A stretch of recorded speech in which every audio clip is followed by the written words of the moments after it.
So for part one, story, Beautiful Boy, I think that for anyone reading along, it's definitely going to cause some kind of emotions, feelings, just because it was such an intense story, just the ups and downs that we saw Nick and his dad go through with Nick's addiction.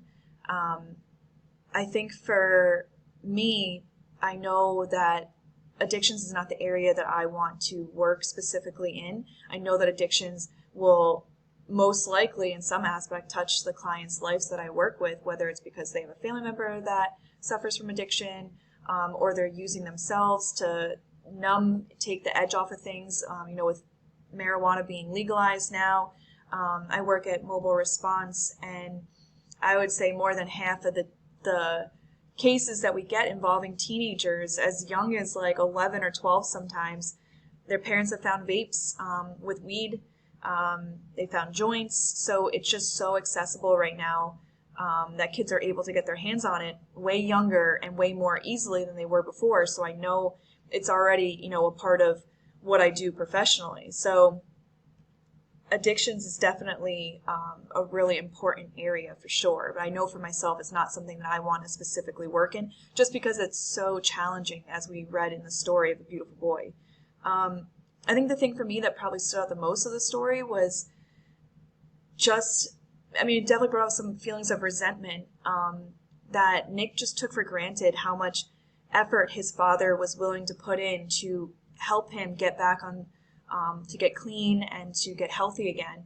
And he just took it for granted. But, with addictions, as we're learning that, change isn't going to happen until that person wants it. They have to want it for themselves.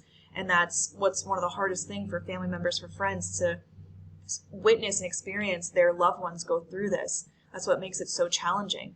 But a lot of people that have addictions don't have the family members that are willing to, be there every time the phone rings, because they just don't know what else to do. They don't want to enable.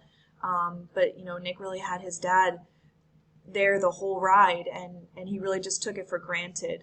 So that was a little frustrating to follow along the story with. I don't have my parents in my life, so to have a parent that is so adamant about your well-being really brought up some feelings of jealousy for me. So as I'm sure it would with anyone else who, whether doesn't have their parents part of their lives or has addictions and didn't feel like they had the support to recover. But for part two, then, the story that I chose was Things Had to Get Worse. Basically, it was the stories about, when I was reading it, I thought it was a female, so I'm going to say she.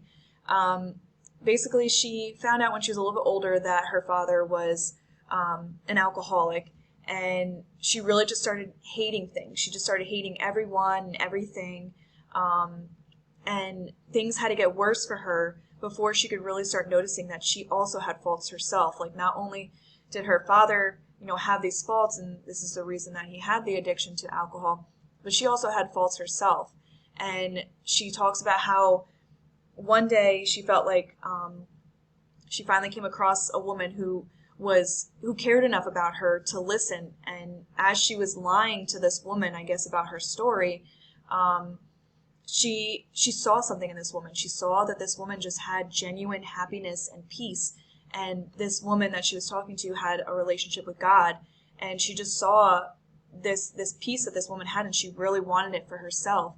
And one of the things that really stood out to me about the Alateen article is one of their mottos is let go and let God. And I think that that's just, I have my own personal relationship with God, and I talk to him daily. So that was just, I think, really awesome to kind of it just kind of releases the burden that maybe a family member would feel from, having someone that you love with addictions, that you, as long as you know that you've done everything you can, and it kind of releases the burden to say, let go and let God, and it kind of just gives over that responsibility to a higher being. And I think it can give the family members some peace of mind. So this Alateen article is definitely going to be a huge asset for family members that I work with going forward, especially at my job with these teenagers who are engaging in substance use so young.